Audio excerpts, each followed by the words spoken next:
Hi guys, welcome to the house of literature. और आज की का जो हमारा टॉपिक है वो है the knight's tale versus the miller's tell.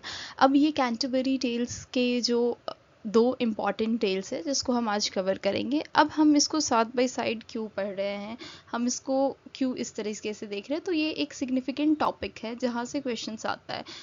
आज हम देखेंगे कि एक तरफ हमारे नाइट है जिनकी द नाइट्स टेल है, उसमें शिवेलरी है, आइडलिज्म है, नोबल लव है, फिलॉसफी है, और जो फेट है उनकी वो कौन डिसाइड करे, वो गॉड डिसाइड करे। दूसरी तरफ हमारे मिलर भाई साहब है जिनकी द मिलर्स टेल है, बहुत ही ह्यूमर है, ट्रिकरी है, वो एक कारपेंटर है और एक काफ़ी सिग्निफिकेंट सीन है जो कि हम आगे देखेंगे कैसे है। That is very interesting. अब जो ये जो दोनों जो टेल्स हैं ये कैंटरबरी टेल्स में बैक टू बैक आते हैं और ये कोई कोइंसिडेंस नहीं है। मिलर जो ड्रंक पिलग्रिमेज पे था उसने डिलिबरेटली डिमांड की कि वो नाइट की टेल के बाद अपनी स्टोरी सुनाएगा। क्यों? क्योंकि वो नाइट की स्टोरी का जवाब देना चाहता था अपने स्टाइल में। इसी चीज़ को हम कहते हैं क्विटिंग। ये वर्ड याद कर लो, quiting. It is very significant. क्यों? क्योंकि इसका मतलब होता है किसी को डिलिबरेटली किसी बात का जवाब देना। ये एग्जाम्स के पर्सपेक्टिव से बहुत इंपॉर्टेंट है आपके, and that too in a form of story. ठीक है, तो एग्जाम में ये टर्म यूज़ करोगे तो मार्क्स आएंगे आपके। तो आज हम समझेंगे कि दोनों टेल्स क्या है, कैसे कंपेयर होते हैं, एंड चौसर ने इसको क्यों कंपेयर किया है। ठीक है, तो अब चलो पढ़ना शुरू करते हैं। तीसरा हम देखेंगे कि head to head comparison, genre का, क्लास का, लैंग्वेज का, लव का, विमेन का, फेट का, and the fourth point is Chaucer का सोशल विजन क्या था। तो ये दोनों टेल्स साथ क्यों उन्होंने लिखे। तो एक इम्पॉर्टेंट बात पहले हम ये कवर कर लेते हैं कि ये सिर्फ दो अलग स्टोरीज नहीं है, ये दो अलग वर्ल्ड व्यूज़ के क्लैशेज है। फॉर एग्जाम्पल, जो नाइट का पीओवी है और जो मिलर का पीओवी है उसके क्लैशेज है। ठीक है, तो नाइट की जो दुनिया है वो काफ़ी आइडियलिस्टिक है, फिलोसफिकल है, ऑर्डर्ड है, whereas on the other hand जो मिलर की दुनिया है वो काफ़ी अर्डली है, कनिंग है, उसमें क्योज है। और चौसर ने दोनों को इक्वली लिटरली आर्टिस्टिकली लिखा है। ठीक है, तो किसी को विनर नहीं बनाया। ये उनका एक काइंड ऑफ, आप कह सकते हो, अ पार्ट ऑफ जीनियस है उनका, कि उन्होंने किसी को विनर नहीं बनाया, बस उनके लेंसेज से हमारे को उस टाइम की सोसाइटी में कैसे दो क्लास के कंपैरिजन है और कैसे वो क्लैश करते हैं वो चीज़ दिखाई है। तो सबसे पहले हम कवर करेंगे द नाइट्स टेल। ठीक है, अब द नाइट्स टेल जॉनरा क्या है इनका, शिवेलरी, रोमांस। अब इसका सोर्स क्या है, ये एक चीज़ बहुत इंपॉर्टेंट है, याद रखना। ये एमसीक्यूज में बहुत इस तरह के क्वेश्चंस आते हैं। बोकाशियोस थिसेडिया, इटालियन है, 2250 लाइन्स का। ठीक है, और फिलोसफी क्या है, बोइथियन फिलोसफी है। ठीक है, ये नंबर याद कर लो, 2250 लाइन्स। ठीक है, ये एक्चुअली बहुत लंबी है, कुछ कर नहीं सकते इसका। अब प्लॉट पे हम पहले फोकस करते हैं। प्लॉट ऐसा है कि दो नाइट्स है, इसमें दोनों कजन्स भी है, दोस्त भी है। उनका नाम है पैलेमोन और आर्कटाइट, और थीबिन वॉरियर्स है वो। ठीक है, थियसिस ऑफ एथेंस ने इन्हें कैप्चर किया। दोनों प्रिजन में है। प्रिजन की खिड़की से दोनों ने एक लड़की को देखा जिसका नाम है एमिली। ठीक है, थीसियस की जो सिस्टर इन लॉ है, और दोनों उसी लड़की से एक ही वक्त जेल की विंडो से दोनों प्यार कर बैठते हैं। तो भाई सीरियसली, लड़की को देख भी नहीं रहे वो ठीक से, बस विंडो से ही देख पा रहे हैं दोनों कजन्स, दोनों फ्रेंड्स, और दोनों ने डिसाइड कर लिया कि हाँ, this is going to be the love of my life, and this is the love of my life. The girl there outside the window is the love of my life. तो courtly love है ये, आगे हम इसको समझेंगे। अब एक चीज़ देखो कि कोर्टली लव क्या होता है। वो अलग अलग रीजंस होते हैं, सीक्रेटली वो उनका डुएल चलता है, थीसियस पकड़ा जाता है और डिसाइड करता है कि ठीक है, 100 नाइट्स लाओ और टूर्नामेंट हम करते हैं, जो जीता एमिली उसकी। एमिली से पूछा, नहीं, कंसेंट मैटर ही नहीं कर रहा वेमेन का यहाँ। तो वो तो एक ऑब्जेक्ट की तरह है इस कहानी में, rather than being an individual, rather than being a human, she is acting like an object in this story. तो अब टूर्नामेंट में क्या होता है, आर्साइड जो है वो जीत जाता है, मार्स की प्रेयर थी उसकी, बट सैटर्न इंटरवीन करता है एज। अब ये जो स्टोरी है इसमें सिर्फ ह्यूमंस ही नहीं है, इसमें गॉड्स भी है। 4 हमारे गॉड्स है जो कि हम आगे इसको पढ़ेंगे। तो अभी पहले स्टोरी एक बार कवर कर लेते हैं। तो क्या है, सैटर्न इसमें इंटरवीन करता है और आर्साइड जो है वो घोड़े से गिर के मर जाता है, और अल्टीमेटली क्या होता है, जो पैलेमॉन है उसकी शादी हो जाती है एमिली से, और ये किसकी वाया होता है, वीनस की प्रेयर से ये पूरी होती है। तो यहाँ पे क्या चीज़ हो रहा है कि human are the agent, but actually जो कैटलाइजिंग एजेंट है वो गॉड्स है। गॉड डिसाइड कर रहे हैं फेट किसका, ह्यूमंस का। ह्यूमंस नहीं डिसाइड कर रहे, वो बस सफ़र कर रहे हैं। अब नेक्स्ट पॉइंट है इसमें जो कि बहुत इंपॉर्टेंट है, वो है बोएथियन फिलॉसफी। ये आप इसको कह सकते हो कि the heart of the tale. ये बहुत इंपॉर्टेंट है, डायरेक्टली एग्जाम में ये चीज़ आती है कि बोएथियन क्या है। बोएथियस एक रोमन फिलोसोफर थे 524 सीई में। उन्होंने एक चीज़ लिखी थी जिसको कहते हैं कॉन्सोलेशन ऑफ फिलोसफी। उसमें मेन आर्ग्यूमेंट था कि fortunes wheel govern all the early things. मतलब कोई डिजर्व नहीं करता अपना फेट, व्हील घूमती है, घूमते रहती है और कभी भी ऊपर नीचे आ सकती है। इट मीन्स कि जो ह्यूमन है उनके कंट्रोल में उनका फेट है ही नहीं। विजडम क्या है, एक्सेप्ट कर लो इस चीज़ को कि जो हमारा फेट है वो हमारे हाथों में नहीं है। आप मत कर लेना, आप पढ़ाई करो पेपर के लिए। तो कहानी में आगे बढ़ते हैं, और जो जितने भी गुड्स हैं, जितने भी बैड्स हैं जो इंसान कर रहा है, that is also acting as a catalysing agent for their ultimately fate. ठीक है, तो अब नाइट्स टेल में हम देखते हैं कि थीसिस का क्लोजिंग स्पीच भी आता है, द फर्स्ट मूवर। वो पैलेमोन और एमिली को कहते हैं कि आरसाइड की डेथ एक्सेप्ट करो, ये कॉस्मिक ऑर्डर का एक हिस्सा है। तो इसी को हम कहते हैं क्या, बोएथियन फिलॉसफी। ठीक है, अब बोएथियन कॉन्सोलेशन ये टर्म यूज कर लेना, it will obviously serve your good marks.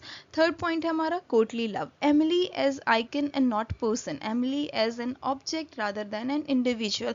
Courtly love एक मिडाइवल कन्वेंशन है, बिलव्ड है, जो कि डिस्टेंट है, प्योर है, समथिंग विच इज अटेनेबल है। ठीक है, लव जो है वो स्पिरिचुअल है, वो फिजिकल नहीं है, वो स्पिरिचुअल है, लाइक अ वर्शिप। और जो लवर है वो क्या करता है, वो पूजा करता है, वो वर्शिप करता है, कहाँ से, डिस्टेंस से, दूर से।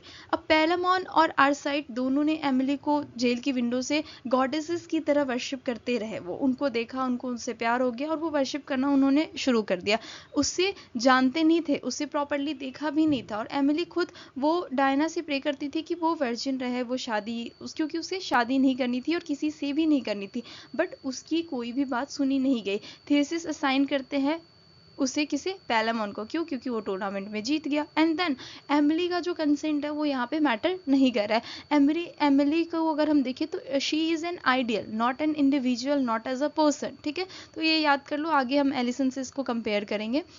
हमारा जो फोर्थ पार्ट है जो कि बहुत इंपॉर्टेंट है, that is the four gods, fate versus human agency. अब पोम में क्या है, चार डिवाइन पैट्रॉन्स है। वीनस जो कि लव गॉडेसेस है, पैलेमोन उससे प्रे करते हैं, मार्स जो कि वॉर के गॉड है, आरसाइड उससे प्रे करता है, डायना जो चेस्टिटी है उसकी गॉडेसेस है, और एमिली उससे प्रे करती है। And then comes Saturn. Saturn is what, fate. कोई उससे प्रे नहीं कर रहा, वो खुद डिसाइड करते हैं कि भैया मेरे को तो पैलेमोन को जिताना है, एमिली तो इसी की बीवी बनेगी। ठीक है, तो दोनों की प्रेयर्स टेक्निकली पूरी हो जाती है।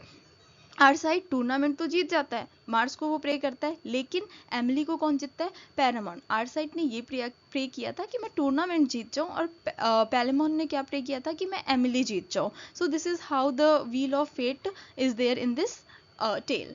अब सैटर्न आते हैं और उन्होंने इस चीज़ को इंश्योर किया कि आरसाइड मर जाए, ताकि दोनों के प्रेयर्स जो है वो एक साथ फुलफिल हो पाए, क्योंकि एक ने तो टूर्नामेंट बोला था और दूसरे ने एमिली बोला था। तो गॉड्स यहाँ पे क्या है, मैकेनिकल है, इंडिफरेंट है, क्रूअल है, और फेट गवर्न्स कर रहा है किसको, आउटकम को। वर्च्यू, इंटेलिजेंस, उनके करेज, कुछ भी मैटर नहीं कर रहा, जो मैटर कर रहा है वो गॉड्स और फेट मैटर कर रहा है। तो ये हमारे जो द नाइट्स टेल है उनका प्रोफाउंड फिलोसफिकल डार्कनेस भी आप कह सकते हो, काइंड ऑफ जो सटल वे में रन कर रहा है कि there is nothing which is there in hands of human.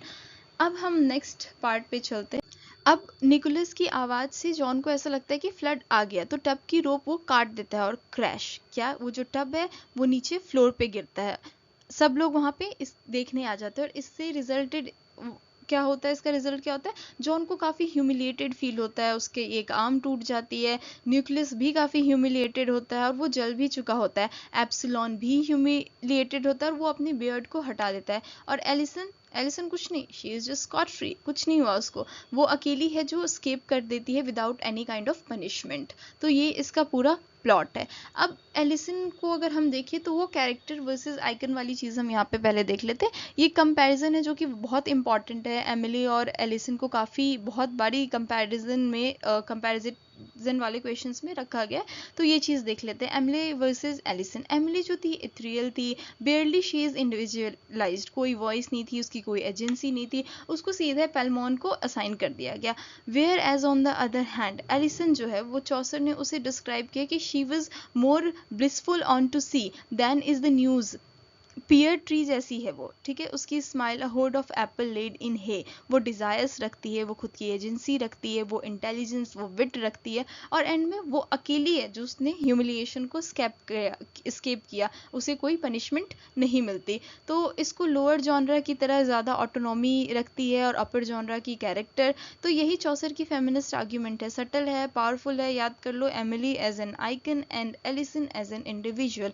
Emily का कोई कंसेंट मैटर नहीं करता, वे कोई उसकी एजेंसी नहीं है, कोई उसके लाइफ के डिसीजंस उसका ड्राइविंग फोर्स नहीं है।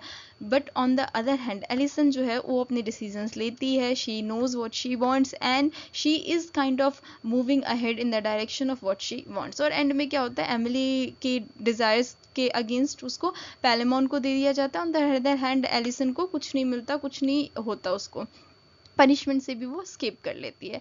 अब हम नेक्स्ट स्लाइड पे आते हैं, विच इज़ आवर कंपैरिजन। तो इसको हम एक एक करके देखते हैं। एक सीधा कंपैरिजन है, टेबल है, अगर नोट करना है नोट कर लो, वरना स्क्रीनशॉट भी ले सकते हो। इट इज़ इजी, अगर एग्जाम में अगर आपको एक शॉर्ट आपको बस देखना हो कि हाँ क्या क्या किस में क्या है, तो it is very easy with this kind of thing. अब देखो जॉनरा अगर हम की बात करें तो जो नाइट्स टेल है वो शिवेलरिक रोमांस है, whereas on the other hand miller's tale है वो फैब्लियो है, comic, and that too is bawdy comic, ठीक है।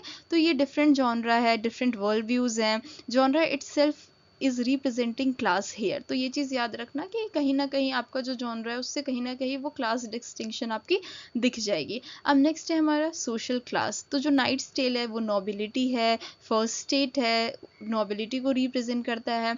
और अगर हम मिलर्स टेल को देखें तो ये कॉमनर्स को रिप्रेजेंट करता है, विच इज थर्ड स्टेट, ठीक है। तो हमारे 3 स्टेट है, फर्स्ट सेकंड थर्ड। तो फर्स्ट स्टेट हमारा नोबिलिटी नाइट्स के टेल रिप्रेजेंट करता है, and third state that is commoners, और वो मिलर्स टेल रिप्रेजेंट करता है। मिलर ड्रंक था, लोअर क्लास से वो बिलोंग करता था, उसने डेलिबरेटली अपर क्लास की कहानी का जवाब लोअर क्लास की कहानी से दिया था, ठीक है। दिस इज कॉल्ड क्विटिंग, हमने पढ़ा था अभी 2-3 स्लाइड्स पहले। इट इज़ इंपॉर्टेंट, क्विटिंग याद रखना।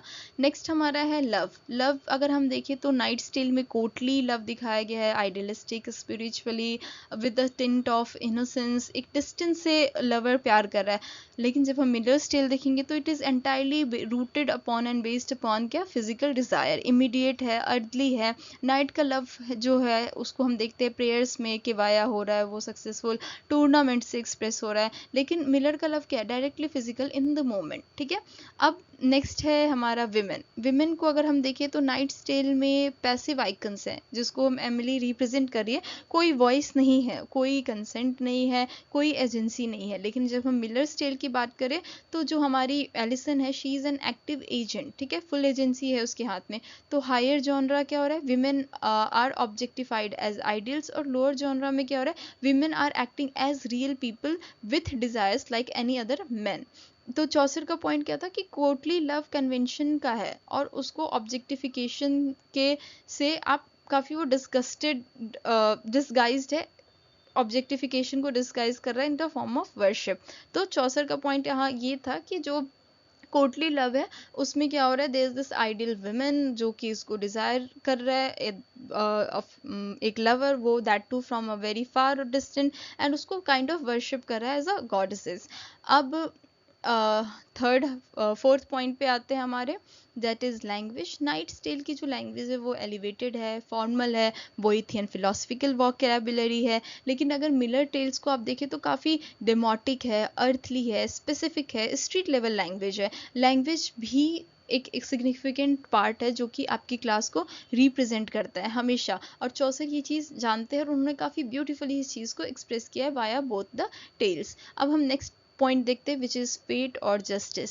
नाइट टेल्स में क्या होता है कि कॉस्मिक फेट है, सैटर्न है जिन्होंने इंटरवीन किया, गॉड्स हैं मार्स वीनस जिन्होंने अपने अपने प्रोमिस किए फुलफिल इन अ वे और अनदर, और कोई ह्यूमन कंट्रोल नहीं है। लेकिन मिलर्स टेल में देखिए तो ह्यूमन आर कनिंग है, और वो कोइंसिडेंस है, और वो स्मार्ट भी है। तो उससे क्या हो रहा है, वो उस चीज़ की एजेंसी ले रहे हैं, वो खुद जो चीज़ कर रहे हैं उसका जो रेपरकशन हो रहा है वो उससे ह्यूमिलिएट हो रहे हैं, वो उससे स्केप हो रहे हैं, and that too entirely on their wits, ठीक है। अब नेक्स्ट पॉइंट है हमारा चॉसर्स पर्पस। अब पर्पस क्या है इन दोनों को लिखने का अब साइड बाय साइड? तो पर्पस ये है कि जो नाइट टेल्स है, नाइट का जो वर्ल्ड व्यू दिखाया गया है वो काफ़ी ऑनरेबल दिखाया गया है, काफ़ी नोबल दिखाया गया है कि all is very pure and pious. लेकिन जो मिलर का टेल है वो उसने उस वर्ल्ड व्यू को इग्नोर करके रियलिटी दिखाया कि what are going there out there in the streets. ठीक है, दोनों इक्वली आर्टिस्टिक है और दोनों ही काफ़ी प्रोफाउंडली रिटन है। कोई किसी को विनर नहीं बताया कि अरे नाइट्स की टेल तो एकदम ड्रीम कम ट्रू है और मिलर्स की टेल तो something which is very you know something which is not good, something which is not decent. नहीं, इस तरह की कोई side by side judgmental pass नहीं है। इट्स जस्ट की कैरेक्टर है जो अपने आप को, अपने पॉइंट ऑफ व्यू को खुद ही एक्सप्लोर कर रहा है, खुद ही बता रहा है, और ये काफ़ी जीनियस मूव है। अब हम समरी देख लेते हैं, फटाफट समरी देख लेते हैं कि चौसर ने ये दो टेल्स के साथ क्या रखा है। मिडाइवल सोसाइटी का एक पूरा पिक्चर रखने की उन्होंने कोशिश की है। नाइट की दुनिया काफ़ी रूलिंग क्लास की सेल्फ इमेज है। Love is spiritual, fate is providential, world is hierarchical and orderly, conflict is resolve through ceremony. ये वो स्टोरी है जो आर्टिस्ट एरिस्टोक्रेसी खुद के बारे में सुनना चाहते हैं। लेकिन हम फिर आते हैं मिलर की दुनिया में। मिलर की दुनिया में क्या है? कॉमन सा काउंटर वर्जन है उसका। Love is physical, fate replaced by cunning, women are active agent, conflict resolved by trickery, and world is horizontal and chaotic। ठीक है, तो मिलर की दुनिया क्या है? ज़्यादा एंटरटेनिंग है। अगर आप देखो कि इसको रियलिटी से काफ़ी क्लोज है, तो अगर when it comes to comedy अगर आप इस चीज़ को पढ़ोगे तो Miller obviously wins in comedy part. But Chaucer किसी को विनर नहीं बनाते। दोनों टेल्स इक्वली लिटरेरी आर्टिस्टिक से लिखे हैं। ये इंक्लूसिव है, आयरॉनिक विजन है, आइडियलिज्म और अर्थली रियलिटी प्रोडक्टिव टेंशन में। रीडर खुद डिसाइड करे कि चौसर का ये सोशल कमेंट्री है या उनकी आर्टिस्टिक ग्रेटनेस है। अब हम देखते हैं एक भाई समरी देख लेते हैं पहले ये इन सारे डिस्कशन के बाद। सबसे फर्स्ट है कि द नाइट टेल्स है वो 2250 लाइंस में लिखी गई है। शिवेलरी रोमांस है। मिलर्स की टेल 700 लाइन में लिखी गई है। फैबुलो डेलिबरेटरी बैक टू बैक है। ठीक है, दोनों बैक टू बैक है। और मिलर क्विट्स द नाइट, ये याद रखना, क्विटिंग वर्ड और क्विट्स द नाइट वाली चीज़ याद रखना। सेकेंड पॉइंट हमारा जो नाइट टेल है उसमें जो हमारे एजेंट्स है वो है पैलेमोन और आर्काइट एंड एमिली। ठीक है, और जो कॉस्मिक फेट है सैटर्न उसमें इंटरवेन करते हैं। बोइथियन फिलोसफी है। कोर्टली लव है, लव स्पिरिचुअल है rather than physical. And women क्या है, उनका कोई उनकी एजेंसी नहीं है। Third point miller's tale. Miller's tale में हम देखिए जो हमारे एजेंट्स हैं वो इंपॉर्टेंट, वो है John, Alison, Nicholas and Absolon. John वो बूढ़े हैं, उनको पागल बनाया जाता है। एलिसन उनकी यंग वाइफ है। निकोलस उनका यंग लवर है। अब ये इसमें विट भी है, डिज़ायर भी है, फैब्लियो लॉजिक यूज़ किया गया है। 3 men are humiliated and Alison escapes it. ठीक है, अब हमारा नेक्स्ट पॉइंट है की कॉन्ट्रास्ट। जॉनरा का कॉन्ट्रास्ट देखिए तो हम उसमें क्लास में कॉन्ट्रास्ट है, रोमांस में भी कॉन्ट्रास्ट है, जहाँ on the one hand nobility को एकदम प्योर पायस लव दिखाया गया है, और ऑन द अदर हैंड जो मिलर की है उसमें काफ़ी फिजिकल फॉर्म ऑफ लव दिखाया गया है। और fabliau commons earthly vitality and social critique. ठीक है, अब ये सारी चीज़ें याद रख लो, एग्जाम में इंपॉर्टेंट चीज़ें quiting, Boethian philosophy, courtly love, fabliau, Emily versus Alison and social inversion. ठीक है, तो क्लास स्ट्रक्चर, जॉनरा, इन सब चीज़ों को अगर आप सही से एक दूसरे से इंटरलिंक करके लिख दो तो it will be very helpful. हम नेक्स्ट स्लाइड पे आते हैं which is the FAQ session. तो इसको आप खुद टेस्ट करो जैसे कि हम रूल्स जानते हैं। तो हमारा फर्स्ट क्वेश्चन है what does quitting mean in Canterbury tales. तो इसका एग्जाम्पल होगा बी, रिपेइंग और getting back at someone through a tale. ठीक है, तो मिलर कैसे डेलिबरेटली नाइट को क्विट करता है, उसकी शिवेलरी रोमांस का जवाब बॉडी फैब्लियो से देता है। तो आप इसको कह सकते हो कि लिटरली पे बैक। ठीक है, नेक्स्ट पॉइंट है which of the following is not a typical feature of fabliau. ठीक है, तो इसका एग्जाम्पल है C, a noble hero overcoming a tragic fate, क्योंकि अभी हमने जैसे पढ़ा था कि there is this old man who is easier to fool, the cuckolded husband, there is clever young lover, and there is this sexual and scatological humor which is subtly out there in the story or tale. तो that is आपका फैब्लियो, concept of fabliau. अब हमारा next question है how does Alison differ from Emily as a female character. तो Alison क्या है, passive है। Emily क्या है, Alison sorry Emily is passive और एलिसन जो क्या है वो कंट्रोल कर रही है अपने फेट को। तो इसका आंसर होगा C, Alison is active and Emily has little control और almost no control over her fate. ठीक है, अब नेक्स्ट पॉइंट है हमारा, नाइट्स टेल में बोएथियन फिलोसफी का मेन आइडिया क्या है।